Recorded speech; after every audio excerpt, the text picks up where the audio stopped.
Baru saja kita lewati satu fenomena alam.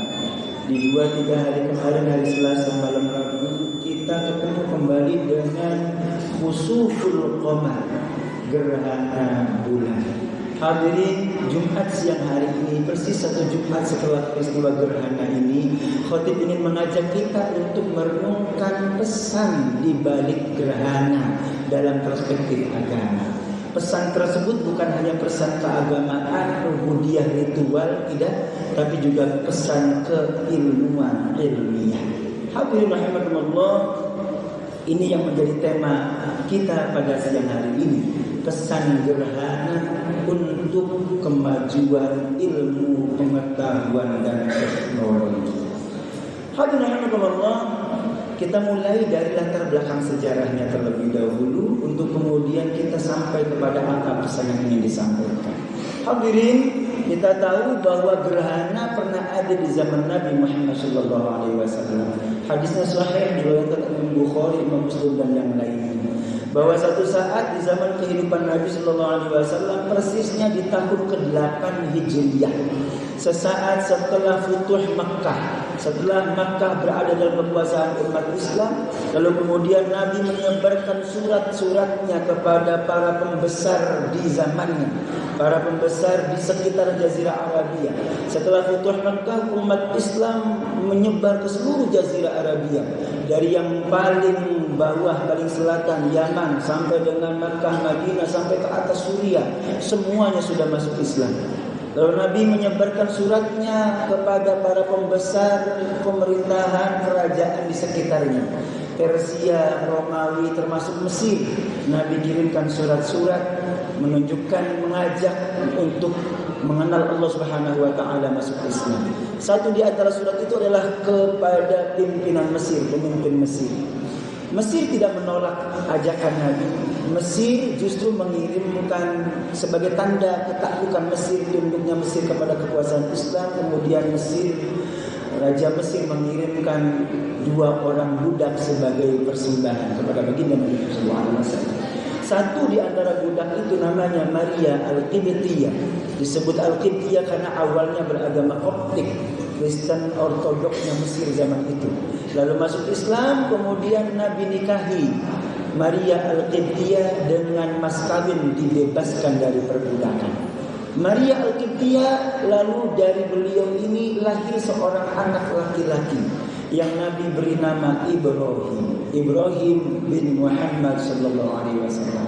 Hadirin, baginda Nabi Muhammad sallallahu alaihi wasallam hanya punya 1 orang istri yang melahirkan generasi di bawahnya selain Maria Al-Qibtiyah. Istri itu adalah istri pertama, yakni Khadijah alaihissalam. Khadijah melahirkan, untuk Nabi melahirkan 6 orang putra dan putri. Putranya Qasim, yang kedua Abdullah, putrinya 4 orang, Zainab, Ruqayyah, kemudian Ummi Kulsum dan Fatimah. 4 orang putrinya Nabi.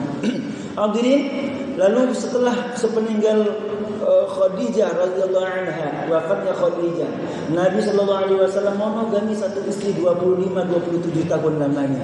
Lalu Nabi menikah untuk kali berikutnya dengan yang lain, banyak jumlahnya betul. Tapi di antara para istri Nabi tadi tidak satu pun yang melahirkan putra putri kecuali 1, yakni Maria Al-Qibtiyah. Dikasih namanya Ibrahim. Hadirin, sayangnya Ibrahim tidak berumur panjang. Di usia yang 18 bulan, baru 1,5 tahun saja kehidupannya, Ibrahim kemudian dipanggil oleh Allah Subhanahu wa taala berpulang. Hadirin, pada saat yang sama terjadi gerhana matahari yang cukup panjang. Lalu para sahabat banyak yang kasak kusuk, salah persepsi, salah pemahaman.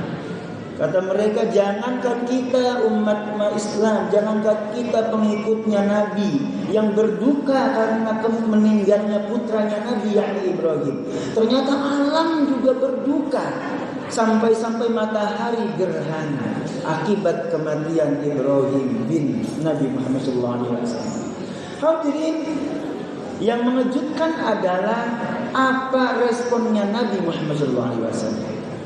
Nabi setelah mendengar kasar kusuk sahabat ini merespon dengan naik ke atas mimbar, kemudian menyadarkan umatnya. Inna syamsa wal qamara ayatan min ayatillah. Dikutip hadisnya barusan sebagai pembuka. Kata Nabi, sesungguhnya matahari maupun bulan adalah tanda-tanda kebenaran, kebesaran, kekuasaan Allah Subhanahu wa taala. La yankhasifani li mauti ahadin. Nabi katakan itu baik matahari maupun bulan tidak gerhana gara-gara kematian siapapun termasuk anak saya.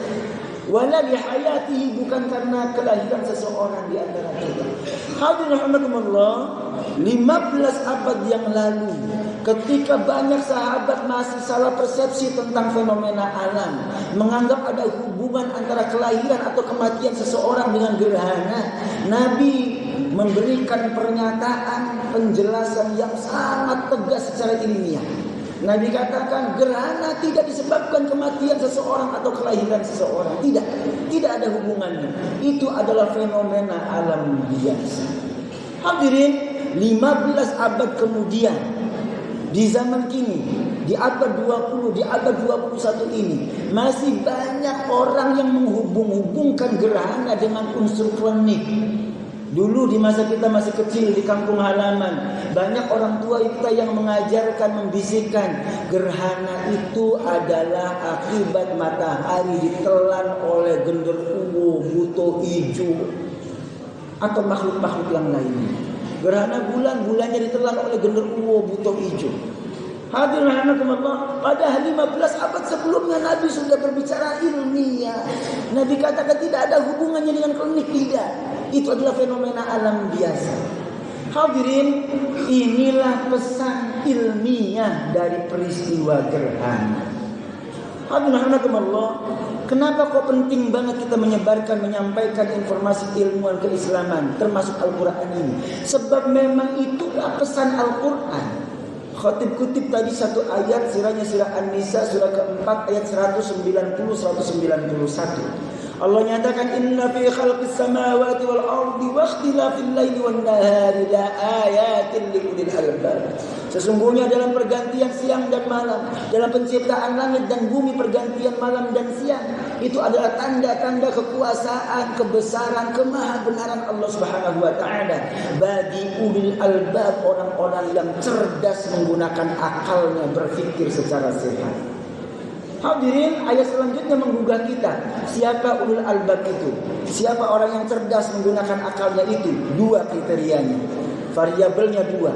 Alladzina yadhkurunallaha qiyaman wa qu'udan wa 'ala junubihim. Yang pertama adalah Allah, orang yang senantiasa mengingat Allah, baik dalam kondisi berdiri, duduk maupun berbaring. Satu yang zikir kepada Allah.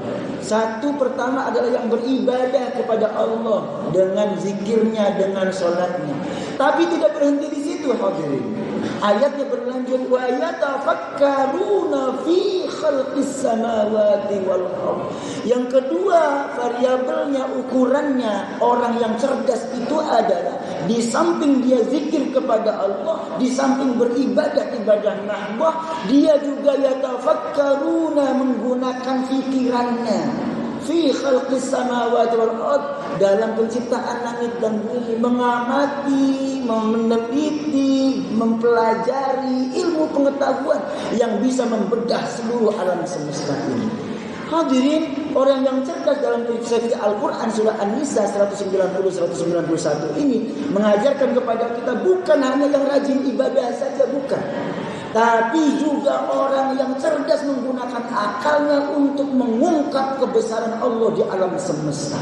Sebab yang kita baca bukan aja ayat qauliyah Al-Quran ini saja, tapi juga ayat kauniyah seluruh yang bertebaran di alam semesta. Ini adalah ayat-ayat Allah Subhanahu wa taala juga. Hadirin, itu juga korelatif dengan ayat pertama, kata pertama yang Allah turunkan kepada baginda Nabi Muhammad SAW. Kita semua tahu suratnya surah Al-Alaq ayat 1 sampai 5. Kata pertama yang Allah pilih luar biasa. Iqra, bacalah. Hadirin, kita sering menerjemahkannya sebagai bacalah. Padahal makna awal kata qara'a bukan membaca. Qara'a itu makna awalnya ayat jamaah, mengumpulkan. Maka Iqra itu perintah untuk mengumpulkan. Ustaz, kenapa diterjemahkan membaca? Sebab ketika membaca kita mengumpulkan huruf demi huruf, kata demi kata, kalimat demi kalimat, maka kemudian diterjemahkan sebagai membaca. Tapi hadirin, karena makna awalnya mengumpulkan, maka kata Iqra itu bukan hanya perintah untuk membaca teks saja, tapi juga membaca konteks. Bukan hanya membaca ayat qauliyah yang diucapkan, tapi membaca juga ayat qauliyah seluruh alam semesta ini. Bukan hanya membaca yang tersurat, tapi juga membaca yang tersirat. Maka fenomena alam semesta ini wajib kita gali, kita pelajari, kita dalami ilmunya, pengetahuannya, teknologinya. Itu bagian dari perintah Iqra, membaca. Hadirin, maka jangan salah tafsir terhadap satu kata Iqra ini. Yang wajib kita baca bukan hanya Al-Quran yang tersurat saja. Betapa banyak di antara kita yang habis konsentrasinya untuk belajar membaca Al-Quran lengkap dengan tajwidnya. Betul, itu bagus. Tapi jangan berhenti sampai membaca teksnya. Tapi mari kita lanjutkan dengan menggali informasi yang ada di dalamnya. Istiqra itu kata bahasa Arab untuk penelitian. Istiqra artinya penelitian. Kita meneliti berarti menggali semua informasi, referensi, data tentang apa yang kita gali. Itulah perintah Iqra. Hadirin, dengan satu kata saja umat Islam sudah diajarkan oleh Al-Qur'annya untuk menjadi orang yang cinta ilmu pengetahuan. Hadirin rahimakumullah, mari kita lanjutkan dengan gerhana, fenomena gerhana ini. Penciptaan langit dan bumi, siang dan malam, termasuk gerhana ini adalah ayat-ayat Allah. Nabi katakan tadi bahwa inna syamsa wal qamara ayatan min ayatillah, adalah ayat-ayat Allah semuanya. Hadirin, mari kita kembali ke Al-Quran.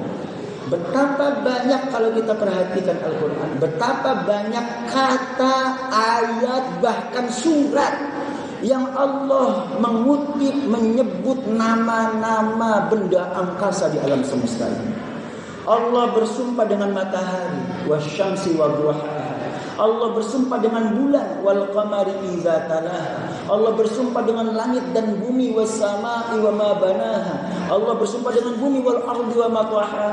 Bersumpah dengan siang malam, wan nahari idza jallaha wal laili idza yaghshaha. Bersumpah dengan bintang gemintang, wan najmi idza hawa. Bersumpah dengan gugusan bintang, was samai zatil buruj. Betapa banyak lagi Allah bersumpah dengan alam semesta. Kenapa kita yang punya Al-Quran tidak tergugah untuk mengungkap alam semesta? Kenapa bukan kita yang menggali ilmu pengetahuan tentang alam semesta, astronomi? Kenapa bukan kita yang menjadi ahli di bidang astronomi itu? Kenapa bukan kita orang pertama yang menjadi astronot yang menembus luar angkasa sana sampai ke bulan sana? Hadirin, padahal ayatnya kita yang punya, bahkan nama-namanya tadi disebut sebagai nama surat dalam Al-Quran. Ada surah Asy-Syams, ada surah Al-Qamar, ada surah An-Najm, ada surah Al-Buruj. Allahu Akbar. Kenapa umat Islam tidak tergugah oleh Al-Quran, kitab sucinya, untuk menjadi intelektual, menjadi orang yang cinta ilmu pengetahuan? Hadirin, rujuk lagi ayat yang lain. Allah menantang kita semua umat Islam sejak 15 abad yang lalu. Di surah Ar-Rahman Allah berfirman, ya ma'syaral jinni wal ins, wahai sekalian jin dan manusia, in istata'tum an tanfuzu min aqtaris samawati wal ardh fanfuzu. Kalau kalian hendak menembus angkasa raya, tembuslah. 15 abad yang lalu Allah sudah menantang kita umat Islam untuk menembus angkasa raya. Kenapa bukan kita yang mampu melakukan?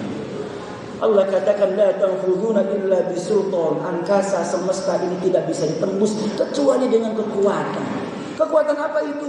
Bukan hanya kekuatan iman, tapi juga kekuatan ilmu, kekuatan pengetahuan, kekuatan teknologi. Hadirin, kenapa bukan kita yang menguasai? Padahal tantangannya ada dalam ayat Al-Quran, kitab suci kita, bukan kitab bersumber.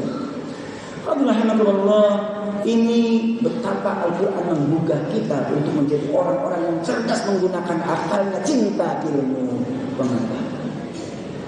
Hadirin, Sayang sekali faktanya umat Islam malah kemudian jauh dari memikirkan alam semesta. Banyak di antara kita yang habis energinya untuk berantem dengan sesama muslim, sesama agamanya, sesama saudaranya, hanya gara-gara urusan-urusan yang maaf remeh-temeh, tidak prinsipil.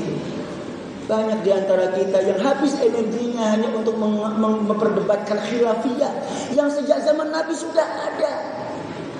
Kita tidak bisa berharap kemudian akan menjadi satu suara. Tidak, biarkan saja orang kemudian mengambil persepsinya masing-masing, pemikirannya masing-masing, mazhabnya masing-masing untuk urusan khilafiyah itu. Enggak usah saling menyalahkan, karena memang dari zaman Nabi sudah ada. Nabi mengajarkan kepada kita bacaan doa iftitah itu bukan satu, bukan dua, tapi 12 macam, dan semuanya benar dari Nabi Sallallahu Alaihi Wasallam. Lalu kenapa kita hari ini ngotot yang benar cuma satu, padahal semuanya diajarkan oleh Nabi?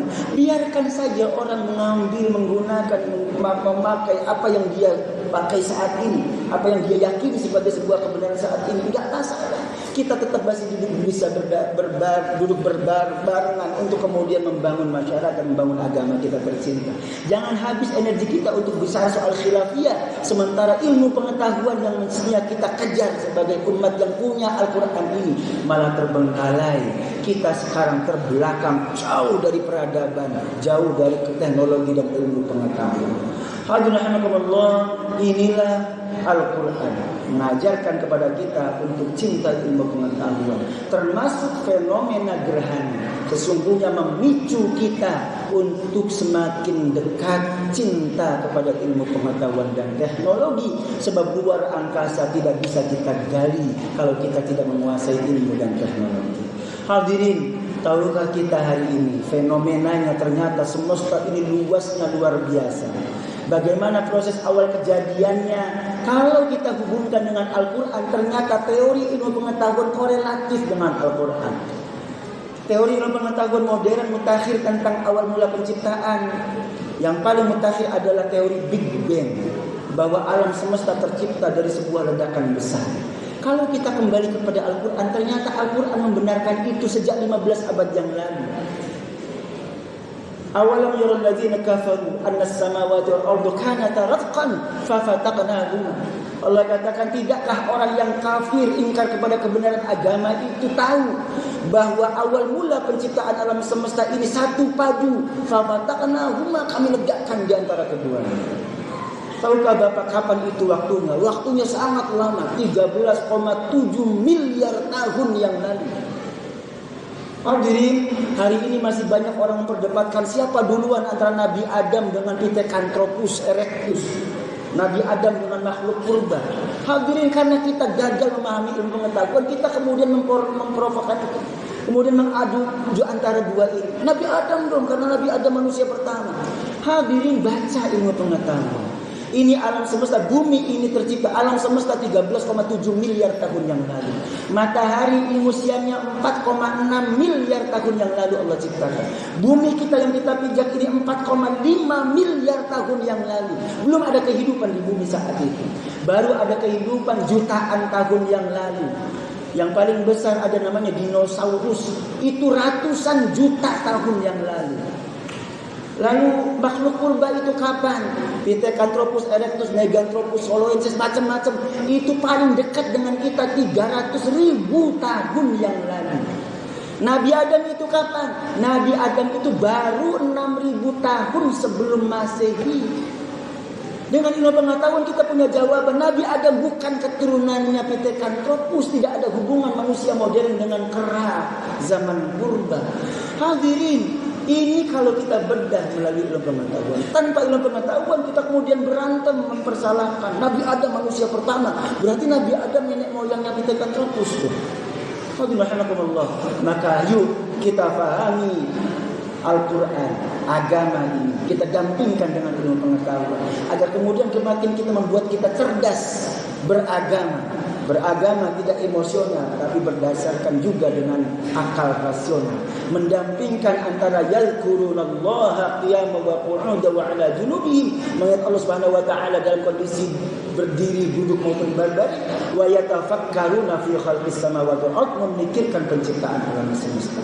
Mudah-mudahan antara iman dan akal kita bisa sinkronisasikan sehingga kemudian kita bisa menyongsong kemajuan di masa depan dengan bekal Al-Quran melalui motivasi agama yang kita anut hari ini.